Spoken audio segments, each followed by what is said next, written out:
우리가 지난번까지의 말씀을 보면 하나님께서 아브라함에게 땅에 대한 약속도 하시고 또 그리고 자녀와 그 후손들에 대한 약속을 하시죠. 그러면서 그 약속에 대한 표징으로 두 가지를 명령하셨어요. 첫 번째는 이름을 바꾸라라고 말씀하셨죠. 그래서 그동안 아브람이라고 불렀는데 이제는 더 이상 그렇게 부르지 말고 뭘로 부르래요? 아브라함이라고 불러라. 그래서 이름 자체의 뜻도 이제 변화가 되어집니다. 그래서 아브라함은 아버지 아니면 큰 아버지 뭐 이런 뜻이에요. 근데 아브라함이라고 뒤에 함이 붙어지면서 열국의 아버지라고 하는 이제 좀 더 확장되어지고 의미 있는 이제 이름을 받게 되지요. 그게 첫 번째 표징이었고요. 두 번째 표징이 좀 전에 함께 우리가 봤던 것처럼 할례를 행하라라고 말씀하시면서 할례를 통하여 하나님께서 허락하신 영적이고 실제적인 의미들을 우리가 지난번에 함께 살펴봤습니다. 그리고 나서 오늘 말씀 15절로 넘어와서는 아브라함의 아내 되어진 사라에 대한 이야기가 나와요. 사라도 아브라함처럼 이름을 좀 바꿔주십니다. 15절을 보니까 내 아내의 이름 원래는 사라인데 더 이상 사라라고 부르지 말고 이제 뭐라고 부르래요? 사라라고 불러라 라고 말씀하세요. 그런 가운데 16절에 의미를 부여하시는데 사실 사라라고 하는 그 이름 자체의 뜻은 아닙니다. 근데 영적인 의미 속에서 이제 이런 말씀을 하세요. 내가 그에게 복을 주겠다. 그리고 그러니까 어떻게 보면 사라가 이제 아들을 낳게 될 거라는 거죠. 남의 몸이 아니라. 그러면서 그를 여러 민족의 어머니. 아브라함의 이름의 뜻이 뭐였어요? 여러 민족의 아버지였거든요. 근데 아내 되어진 사라도 동일한 어떤 위치 안에서의 축복을 하나님께서 약속을 하시는 거죠. 그래서 오늘 말씀의 내용은 사라에서 사라가 된 아브라함의 아내에 대한 이야기라고 생각하시면 될 것 같아요. 사라에 대해서 사실 우리가 몇 주 전에 좀 살펴본 적이 있습니다. 근데 조금 다른 각도에서 오늘 말씀을 조금 이제 정리를 하면 사라는 어떻게 보면 나름 복을 받은 사람들 가운데 하나예요. 뭐 영적인 복은 이제 나중에 얘기를 하고 일단 일반적으로 세상적인 관점에서 볼 때도 사라는 복을 받은 여인입니다. 일단 사라는 뭐가 이뻐요? 외모가 이뻐요.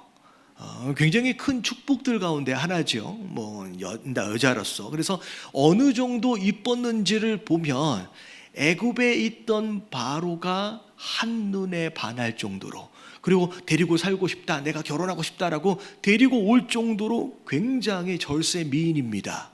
어쨌든 여자로서는 굉장히 큰 축복을 받은 여인입니다. 그리고 또 어떻게 생각해 보면 뭐 기준에 따라서 조금 다를 수는 있겠지만 나름 남편도 잘 만난 것 같죠. 일단 가정 안에서의 분위기를 볼 때 사라가 이야기한 것에 대하여 아브라함이 잘 들어줍니다. 당신 마음대로, 당신 뜻대로 하라라고 잘 들어주는 남편이기도 합니다. 그리고 이제 그 지역의 사회적으로도 마찬가지고 굉장히 유력자예요. 능력이 있는 자예요. 전혀 생판 모르는 땅에 와가지고 정착하는 것을 넘어서서 그 지역 안에서의 실세가 되어집니다. 심지어 다른 곳에서 온 어떤 나라들과의 전쟁 가운데서도 뭐 어떻게 보면 이겨낼 수 있을 정도의 굉장히 능력이 있는 사람이잖아요. 그리고 어떻게 보면 가정 안에서 나서 길려지고 훈련되어진 사병이 318명 정도라고 한다면 굉장히 뛰어난 능력의 사람입니다. 이런 남편을 뒀다 굉장히 복 중에 하나지요. 더군다나 남편이 또 뭐예요? 부자예요. 잘 듣고 계시죠? 이렇게 너무 조용해서 남편이 부자예요. 그래서 롯이 지금 조카 롯이 떠났어요. 이유가 뭐예요? 너무 재산이 많아가지고 같은 공간에 있을 수가 없을 정도로 부자한 거예요. 남편이 부자면 아내도 얼마나 큰 복입니까? 이게 다 내 거니까. 그렇게 복이에요. 그리고 어떻게 보면 인격 인격적으로도 성경 안에 잘 살펴보면 그다지 흠이 있거나 이렇게 모가난 인격의 소유자는 아닌 것 같습니다. 나름 어떤 무게감도 있고 좋은 여자인 것 같아요. 자, 여기까지만 보면 그야말로 미모, 남편, 가정, 부요함 여러 가지로 볼 때 가진 걸 다 가진 여자처럼 보여져요. 근데 자, 오늘 말씀에 또 나오잖아요. 정말로 어려운 문제 하나가 있어요. 왜 이 문제만큼은, 어떻게 보면 남들은 자연스럽게 다 그렇게 하고 사는데 왜 나만큼은 이 문제가 안 풀릴까 싶을 정도의 굉장히 큰 중요한 문제가 있어요. 무슨 문제예요? 아이를 낳지 못해요. 여러분, 오늘날에도 불임, 난임 같은 경우에는 정말로 자녀를 원하는 가정 안에서는요 굉장히 심각한 문제고 어려운 문제입니다. 근데 여러분, 오늘날의 기준으로 이 상황을 보면 안 돼요. 여러분, 고대 시대에서 아이를 낳지 못하는 이 문제는 굉장히 심각한 문제예요. 우리나라만 봐도 약 40-50년 전만 해도요 아이를 낳지 못하는 문제는 여자에게 있어서 굉장히 어려운 문제였고요, 심지어 100년 전만 해도요 심지어 집에서 쫓아내도 될 만큼의 진짜 심각한 문제였어요. 고대 시대에 대를 잇는다라고 하는 이 문제만큼은 정말로 사라가 견디기 쉽지 않은 문제였을 거라는 거죠. 자, 그래서 오죽했으면 자기가 아이를 못 낳는 이 문제를 해결하기 위해서 누굴 집어넣어요? 지금 우리가 지난번에 봤잖아요. 여종 하갈을 자기가 권해서 첩으로 집어넣어서 그렇게라도 아이를 가져야 되지 않느냐라고 생각을 할 정도로 이 사라 본인 입장에서 볼 때는 굉장히 수치스럽고 어떤 뭐랄까요, 괴로운 문제였을 거예요. 그렇게라도 합니다. 근데 자, 그렇게라도 해서 이 문제를 해결할 수 있겠거니라는 기대를 가지고 하갈을 집어넣는데 나중에 시간이 지나고 하갈이 자기가 아이를 가진 것을 딱 깨닫는 순간 하갈로부터 배신을 당해요. 여주인인 자기를 업신여깁니다. 자기를 무시하는 거예요. 여주인으로서 얼마나 불쾌하고 괴롭겠습니까? 그런 상황 가운데서의 수치스러움을 다 감당해야 하는 상황, 그것으로 인하여 가정이 한바탕 난리가 나요. 그 문제로 인해서 결국은 하갈이 밖에 도망갔다가 또 돌아오고 막 이런 과정들이 있었고 결국은 아이를 낳았어요. 그러면 그 아이가 자기가 여주인이니까 자기 아들이 될 것처럼 생각을 했어요. 근데 표면적으로는 자기 아이인 것 같지만 자기 아이가 아니에요. 자, 보면 하갈이 아이를 낳고 아들을 낳고 이름이 뭐가 돼요? 이름을 뭘로 지어줘요? 이스마엘이라고 이름을 지어줍니다. 여러분, 그 이름 누가 지어줘요? 여러분, 이름을 지어주는 건 굉장히 중요해요.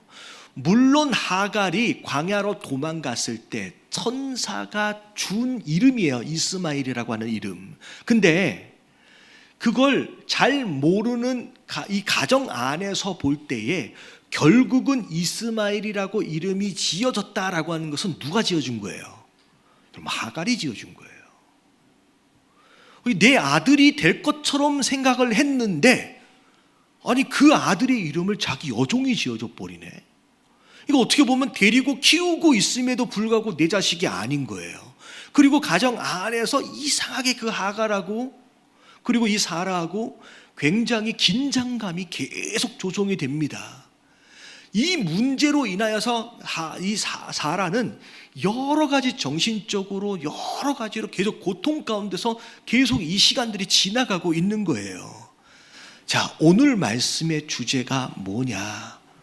분명히 내가 예수님 잘 믿고 있는 것 같은데, 내가 신앙생활을 잘 하고 있는 것 같은데, 그래서 이렇게 저렇게 기도하고 하나님 앞에 간구하면 응답도 되어지고 있는 것 같은데, 또 축복도 누리고 있는 것 같은데, 가장 커 보이는 그 문제만큼은, 가장 중요해 보이는 그 문제만큼은 이상하게 응답해 주시지 않는 거예요. 하나님 왜 이 문제는 응답해 주시지 않습니까? 그것으로 인하여 시간이 길어지면서 계속 고통을 당하는 경우들이 있다는 거예요. 자, 성도들 가운데 허락하신 고난에 대한 문제예요. 자, 오늘 말씀을 통하여 왜 하나님께서 이 고난을 어떤 목적을 가지고 허락하시는지, 그리고 그 목적을 아는 가운데 그 고난에 대해서 우리가 어떻게 대처하고 반응해야 하는지, 여러분 하나님의 음성을 들을 수 있는 저와 여러분들 되시길 주님의 이름으로 축원합니다. 자, 첫 번째, 자, 하나님께서 성도에게 고난을 허락하시는 이유. 자, 1번 같이 한번 읽어볼게요. 다 같이 시작. 위해 고난을 허락하신다. 자, 뭘 훈련하시기 위해서요? 겸손을 훈련하시기 위해서 우리에게 고난을 허락하신대요. 자, 제가 오늘 이 이유를 두 가지만 말씀을 드릴 거예요. 그 외에 다른 이유들과 목적들도 많이 있습니다. 근데 두 가지만 집중해서 살펴볼 거예요. 자, 첫 번째는 겸손을 훈련하시기 위해서요. 자, 성도의 고난은 교만해지지 않도록을 위하여 허락하신 안전장치와 같습니다. 자, 안전장치.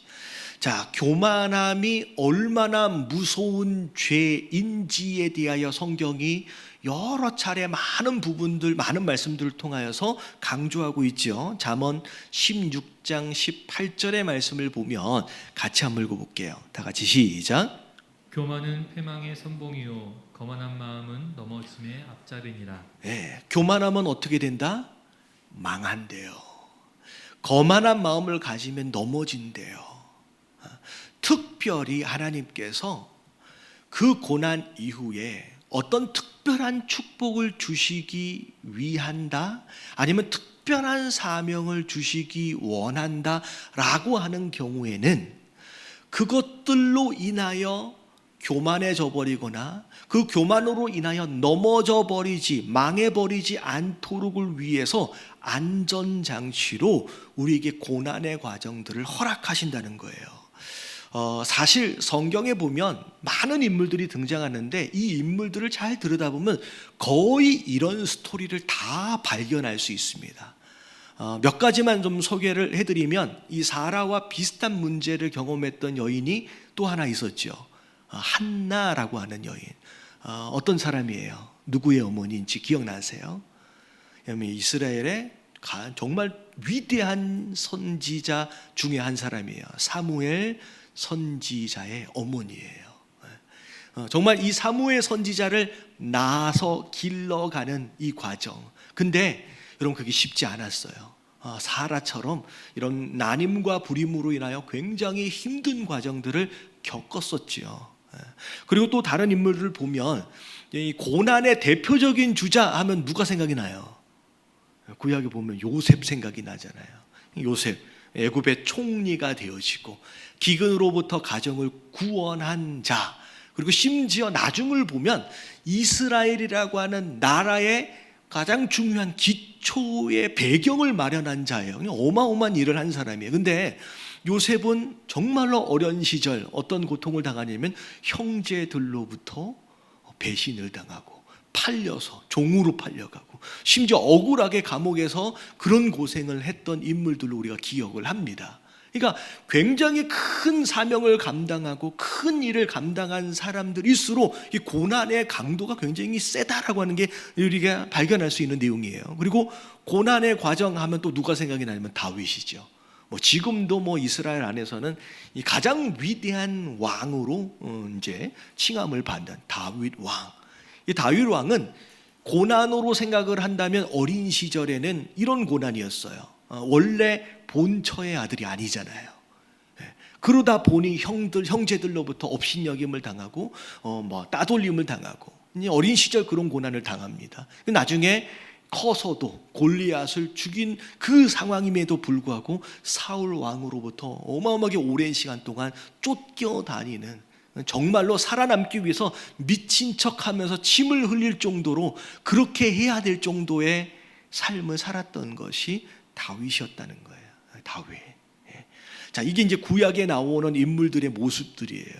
그러면 이제 신약에 보면 그러면 그런 인물들이 없느냐? 신약에 보면 그런 상황들이 좀 있어요. 특별히 베드로가 제가 생각이 나는데, 베드로 같은 경우에는 어떤 연약함이나 이런 부분이보다도 큰 실패를 통하여서 앞으로의 교만함을 방지한 것이 이 베드로의 모습입니다. 이 베드로는 예루살렘의 초대 담임 목사, 어떤 초대 신앙교, 초대 교회의 어찌 보면 수장과 같은 사람이잖아요. 그리고 예수님의 수제자.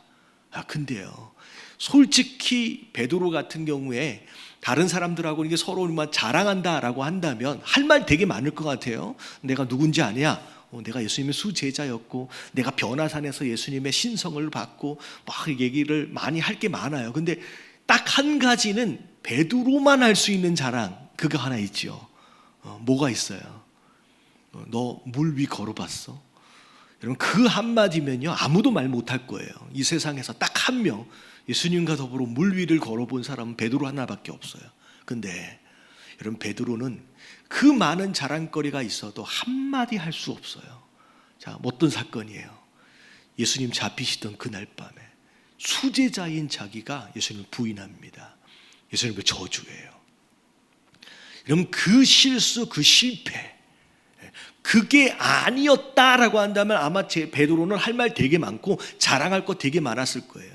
근데 그 사건 하나를 베드로 인생 중간에 딱 넣으심으로 말미암아 철저하게 겸손하게끔 하십니다.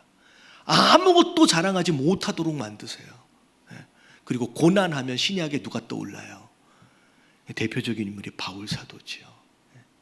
이런 바울 사도는 굉장히 많은 고난들을 당했는데 특별히 뭐가 있었냐면 육체에 가시가 있었어요. 그래서 우리가 보고 있는 이 신약 성경 반을 사도 바울이 썼잖아요. 세계 선교의 기초를 마련한 사람이에요. 근데 바울 사도는 아마도 눈에 문제가 있었을 것이다 라고 육체의 가시라고 표현을 합니다. 근데 사실 그것 때문에 이 사도 바울이 이거 좀 고쳐달라고, 사실 얼마나 힘들었겠어요. 이 사도 바울이 성경을 굉장히 많이 썼어요. 고린도후서 12장 7절부터 나오는 내용을 보면 그렇게 하나님 이거 고쳐주세요라고 하나님 앞에 요청을 했음에도 불구하고 하나님이 고쳐주시지 않았대요. 근데 고쳐주시지 아니한 이유를 깨닫고 쓴 글이 고린도후서 12장 7절의 말씀이에요. 거기만 일단 한번 읽어볼게요. 다 같이 시작.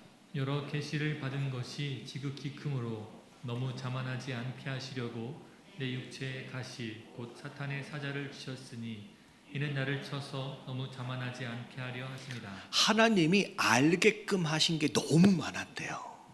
그러다 보니 여러분, 남은 다 모르는데 자기만 안다고 생각해 보세요. 하나님의 뜻에 대하여. 그러면 너 그거 알아 하면서 얼마나 교만해지고 자만해질 수 있겠냐는 거죠. 하나님께서 그렇게 되어지지 않도록을 위해서 육체의 가시를 두신 거예요.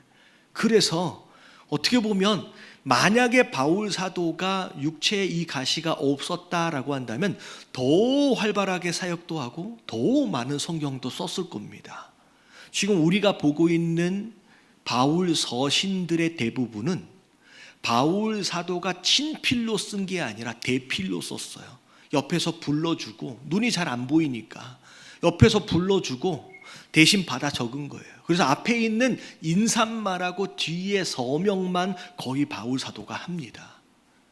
만약에 바울 사도가 눈에 이 육체의 가시만 아니었다라고 한다면 우리가 보고 있는 이 성경에 아마 두세 배는 더 썼을 겁니다.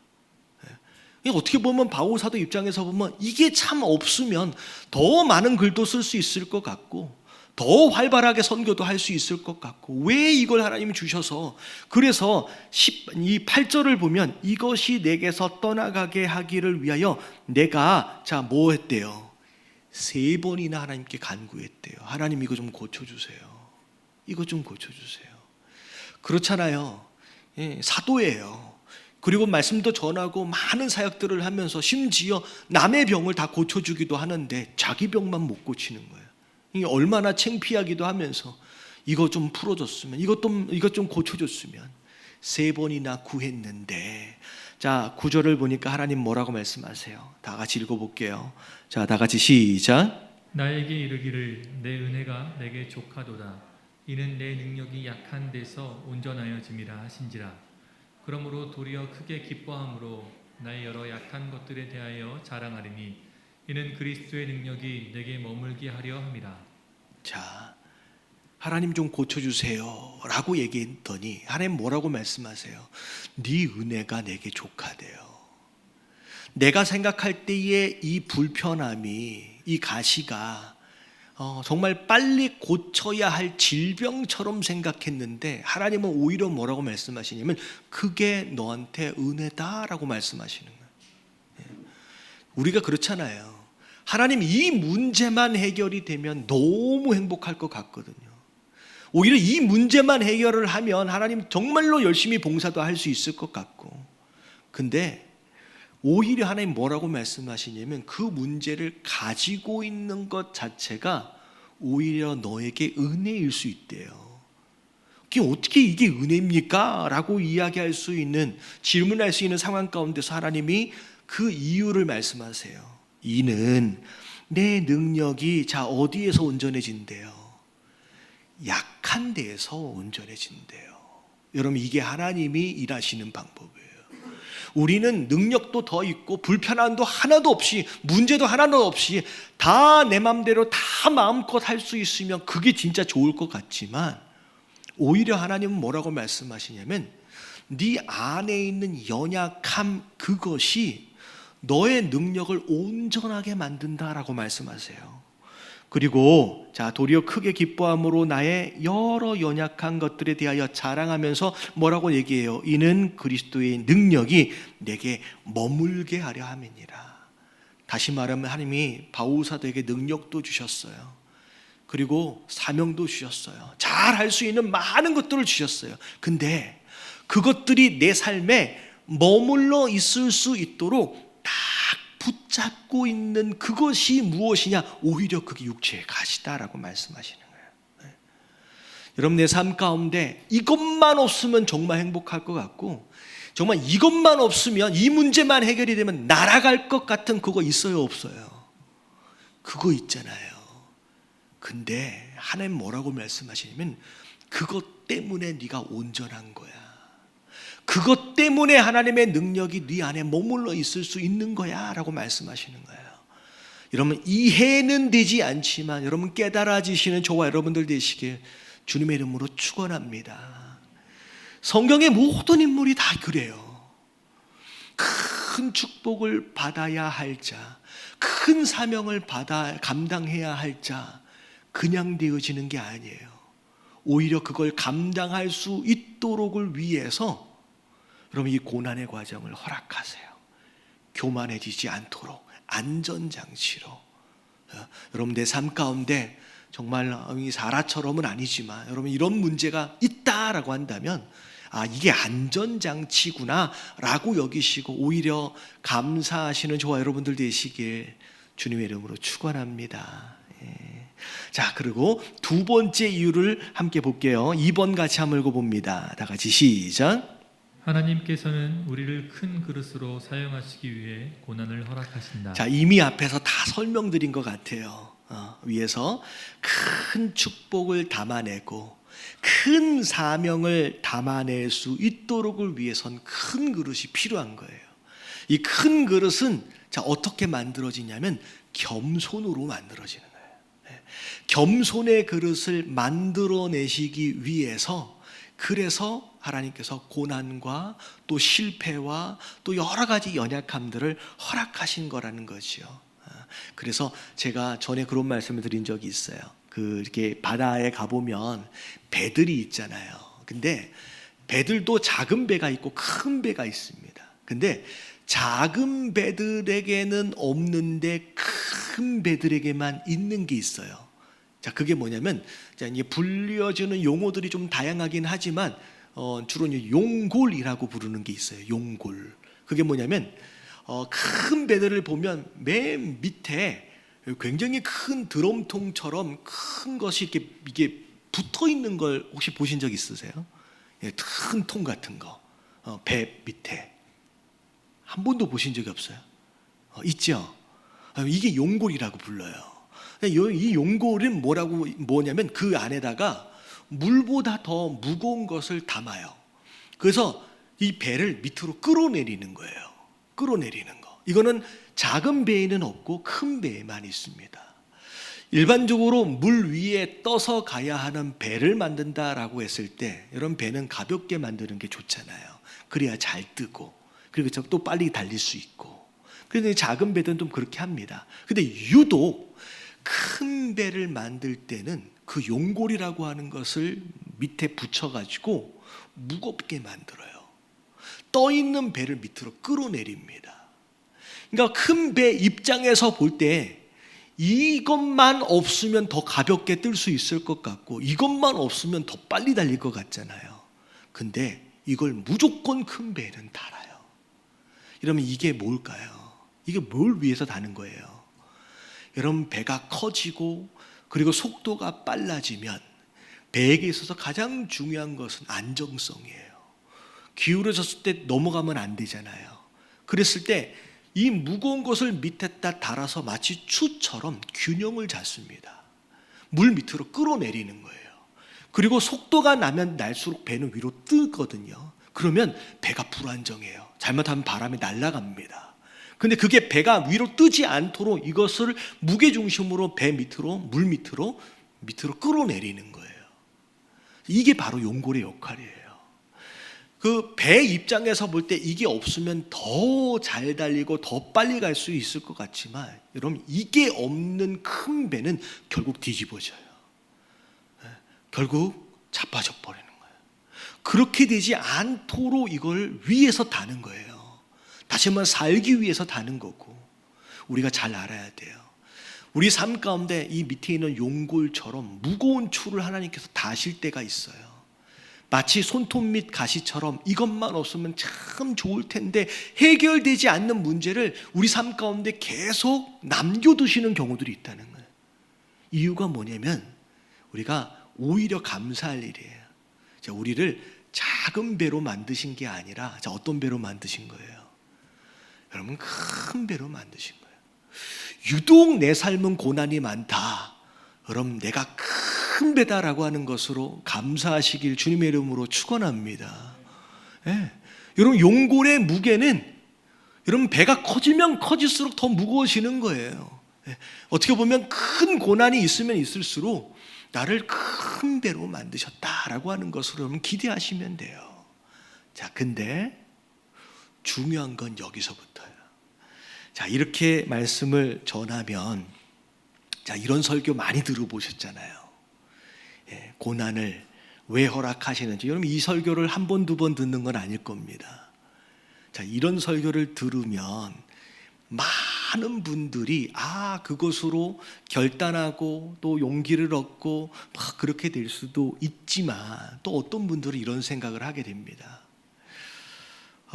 큰 그릇, 큰 배, 저는 그렇게 쓰임받는 거 별로 생각 없는데요. 여러분, 그런 생각 안 해보셨어요? 이게 고난이 있고 그러면 크게 쓰임받을 것이다, 큰 사명, 큰 축복, 이런 얘기를 하면 솔직히 그런 거 별로 관심 없거든요. 그냥 먹고 살 수만 있으면 될 것 같고, 그냥 우리 가정 문제없이 평안하는 게 더 좋은 것 같고, 굳이 왕 될 필요도 없고요. 제가 무슨 총리가 되겠습니까? 제가 목사도 아닌데 대단하게 이름을 날릴 필요도 없고, 그냥 우리 가정 문제없이 애들 잘 크고 먹고 사는데 문제 없고, 우리 사업장도 대박 나는 거 별로 그건 원하지 않고, 요만큼 잘 되고 우리 직장 좀 잘 되고 그냥 그러면 되는 거지. 하나님, 저는 큰 그릇, 큰 배 별로 관심도 없고요, 그러고 싶지도 않고요. 그런 마음 있어요, 없어요? 있으면 고개라도 끄덕거려 주세요. 여러분, 솔직해지자고요. 제가 설교를 준비하면서 저한테 딱 드는 생각이 그거였어요. 저를 비롯해서 별로 관심 없어요.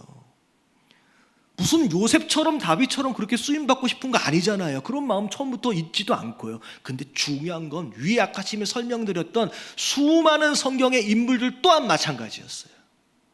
누구도 하나님 제가 큰 그릇 될게요, 큰 배가 될게요, 정말로 위대하게 쓰임받고 싶습니다 라고 처음부터 하나님 앞에 구했고 간구했고 계획했고 준비했던 사람 한 명도 없어요.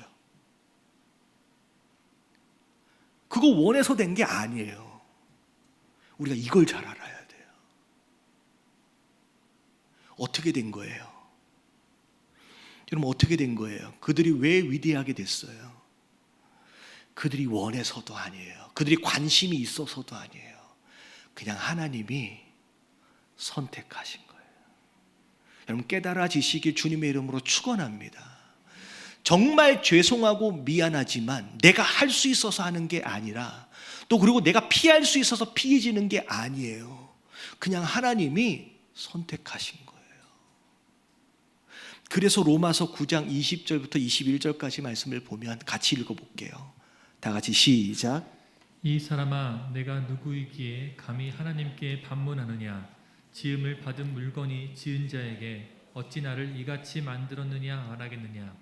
토기장이가 진흙 한 덩이로 하나는 귀 쓸 그릇을, 하나는 천이 쓸 그릇을 만들 권한이 없느냐? 토기장이신 하나님께서 그릇을 만드실 때 어떤 용도로 쓸지에 대하여 그릇에게 물어보시는 게 아니에요. 그분의 선택이에요. 그분의 계획이에요. 그릇 입장에서 볼 때 이런 고난을 당할 바에야 하나님 그렇게 쓰임받고 싶지 않습니다. 여러분, 요셉이 그런 마음 안 들었을까요? 다윗이 그런 생각 안 했을까요? 이렇게 힘들게 살아가야 한다라고 한다면 여러분, 끝까지 고난을 당합니다. 정말로 쉽지 않은 인생을 살아가요. 사라도 마찬가지잖아요. 굳이 이삭 아니어도 그냥 남들처럼 애 낳고 그냥 평범하게 좀 살았으면 좋겠는데 평범한 거 좋아하잖아요. 근데 그게 우리의 권한에 있는 게 아니라 하나님 주권 안에 있다는 거예요. 네가 어떤 그릇인지에 대하여 너한테 선택의 여지가 있는 게 아니라 내가 결정한다라는 거예요. 여러분, 이걸 깨달으시길 주님의 이름으로 축원합니다. 그러니까 내가 하고 싶어서 하는 것도 아니고 내가 피할 수 있어서 피해질 수 있는 것이 아니에요. 하나님이 나를 그런 그릇으로 선택하셨다라고 한다면 여러분, 그냥 우리는 뭐 해야 되는 거예요? 그냥 가야 되는 거예요. 여러분, 순종이라고도 생각하지 마세요. 그냥 가야 되는 거예요. 여러분, 피하면요 피해질 것 같지만 여러분, 피하는 순간 돌아갑니다. 그냥 가는 거예요. 근데 성경이 뭐라고 얘기하고 있냐면 그 고난을 당하는 그 당시에는 진짜 힘들고 어려워가지고 진짜로 내려놔 버리고 싶은 그런 마음이 있다라고 할지라도 잘 통과만 하면, 잘 지나만 가면 그게 축복이고 그게 은혜라는 거예요. 여러분, 솔직히 전하는 저 입장에도 잘 모르겠어요. 그게 진짜 은혜가 될지, 그게 진짜 축복인지 전 지금 이 시점에선 잘 모르겠어요. 근데 성경이 그렇다라고 말씀하고 계세요. 지금은 잘 모르겠지만 지나고 나면 그게 은혜고 지나고 나면 그게 축복일 것이다 라고 성경이 말하고 있기 때문에 그냥 그 말씀을 의지하여 가보는 거예요. 여러분, 그렇게라도 가시길 주님의 이름으로 축원합니다. 지금 힘들고 어려워도 이게 결국은 은혜가 될 거야, 이게 결국은 축복이 될 거야 라고 진짜 귀한 믿음을 가지신 분은 할렐루야. 근데 그게 지금 내 안에 없어. 그래서 앞도 잘 안 보이고 그냥 다만 힘들 뿐이야. 그냥 내려놓고 싶은 마음 뿐이야. 근데 성경이 결국 그게 은혜이며 그게 축복이 될 거라고 말씀하고 계시니까 그 말씀을 믿고 그냥 끝까지 가보는 거예요. 여러분, 이게 신앙생활이에요. 여러분, 그렇게라도 가시길 주님의 이름으로 축원합니다. 여러분, 이 말씀은 사실은 저를 위해서 준비한 거예요. 제가 전에도 여러 번 말씀을 드렸잖아요. 저는 목사가 되기에는 참 여러 가지로 좀 안 맞아. 뭔가가 안 맞아. 하나님 왜 부르셨는지 이해가 안 가. 근데 가야 된대요. 가야 된대요. 그래서 어쩔 때는 좀 괜찮은 것 같다가 또 어쩔 때 문제가 생기면 굉장히 힘들어요. 하나님 왜 부르셔가지고 난 여기가 아닌 것 같은데요. 그런 마음이 들 때가 있을까요, 없을까요? 왜 없겠어요? 우리 솔직해지자고요. 솔직히 이 강단 위에선 하나님이 보시잖아요. 제가 하나님 앞에서 제가 거짓말하고 싶지 않아요. 정말 은혜롭고 참 감사할 일들이 있을 때는 할렐루야, 이 하나님 저를 부르셔서 너무 감사합니다. 근데 진짜 힘들고 어려운 일들을 만나면요, 아니 왜 나를 부르셔가지고 라고 얘기한다고요, 저도. 근데 제가 거기에 주저앉아 버리고 포기하지 않는 이유는 뭐냐면 그냥 말씀 붙잡는 거예요. 지금은 잘 이해가 안 가고 깨달아지지도 않고 너무 힘들고, 근데 뭐라고 말씀하시냐면 결국 잘 통과만 해봐. 그러면 그게 은혜였다는 것을 나중에는 알게 되고 그게 축복이었음을 나중에는 깨닫게 될 거야 라고 말씀을 하셔서 그냥 가보는 거예요. 진짜 힘들어서 그럴 믿음도 없다라고 한다면 그냥 저랑 같이 끝까지 한번 가보시길 주님의 이름으로 축원합니다. 여러분, 오늘 말씀은 그거예요. 제가 한 가지 예만 드려드리고 마무리할게요. 저희 교단에 모퉁이돌 교회라고 하는 교회가 있어요. 교단에. 근데 그 교회가 여자 목사님이 담임이셨습니다. 사실 세워질 때의 배경을 보면 이 목사님이 이제 목사님이 되시기 전에 학생들 방과 후 교육이나 이런 걸 애들을 공부를 가르쳐 주면서 전도를 하셨어요. 전도를 하시다 보니까 이 아이들도 신앙을 갖게 될 뿐만이 아니라 그 학부모님들도 이제 신앙을 갖게 되는 상황이 되는 거예요. 그래서 나름 이제 방과 후 공부를 가르쳐 주는 상황 가운데서 간간히 이제 성경 공부도 이제 할 수 있는 상황들이 배경이 되어졌대요. 자, 근데 갑자기 하나님께서 강력하게 마음을 주시는 게 뭐냐면 개척하라는 거예요. 교회를 세우라는 거예요. 하나님, 저는 공부를 가르치려고 하는 것이지 저는 교사 출신입니다. 저는 목사가 아니에요 라고 끝까지 거부를 하셨대요. 근데 계속 너 개척해, 너 교회를 세워 라고 강력하게 말씀하셔서 얘기했대요. 하나님, 제가 아이도 지금 가진 상태입니다. 이 아이를 낳게 되면 이거 아이 누가 봅니까? 남편도 지금 이제 사업하고 너무 바쁜데, 근데 하나님 강력하게 마음을 주셔가지고 결국은 교회를 세우시게 됐대요. 이제 사실은 두려움이 가득 찬 가운데 내가 어떻게 하지? 그런 가운데 교회 개척을 해서 교회가 세워졌는데 이게 사실 쉽지 않잖아요.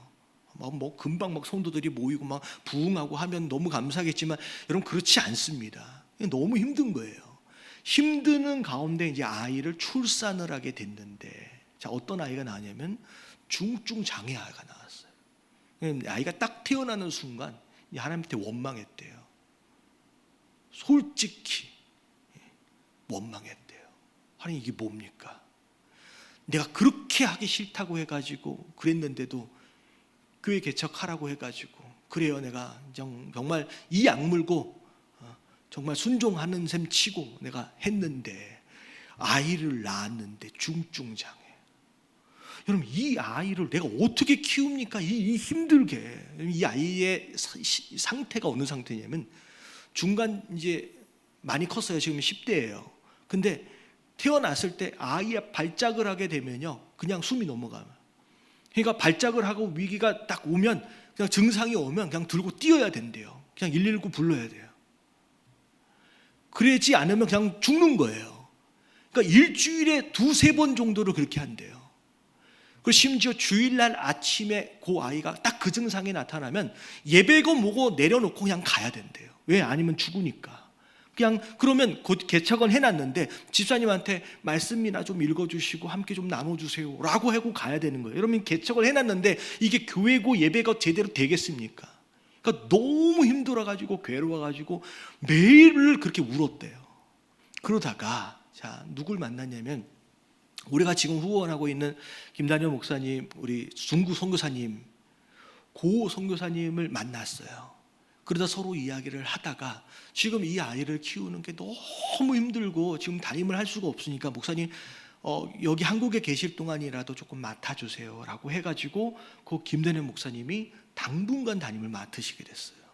그리고 나서 담임을 하시다가 제가 작년에 제가 그 교회 그 기념으로 해가지고 예배를 드리러 이제 설교를 하기 위해서 갔다 왔는데 그 김대년 목사님이 이제 미국으로 개척을 위해서 나가시게 됐거든요.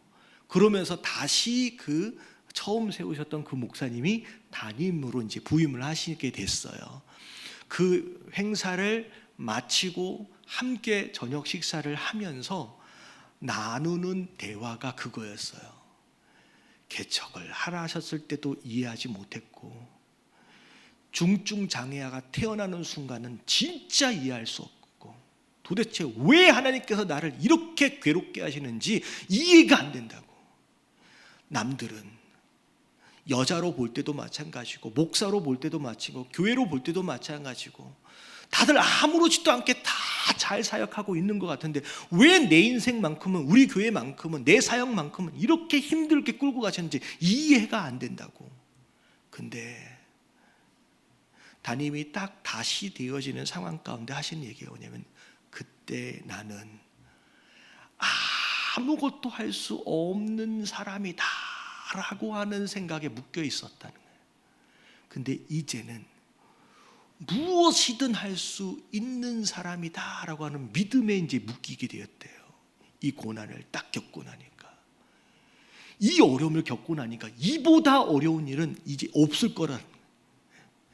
그냥 믿음이 딱 들어왔대요. 그래서 정말 5년, 6년, 10년 정말 쉽지 않은 기간이었지만 이것을 통하여 결국은 내가 바뀌었구나, 10년 전 내가 이제는 더 이상 아니구나 라고 하는 것을 통해서 하나님이 이 10년의 고난을 허락하신 이유를 이제야 조금 알게 되었다라고 말씀하시더라고요.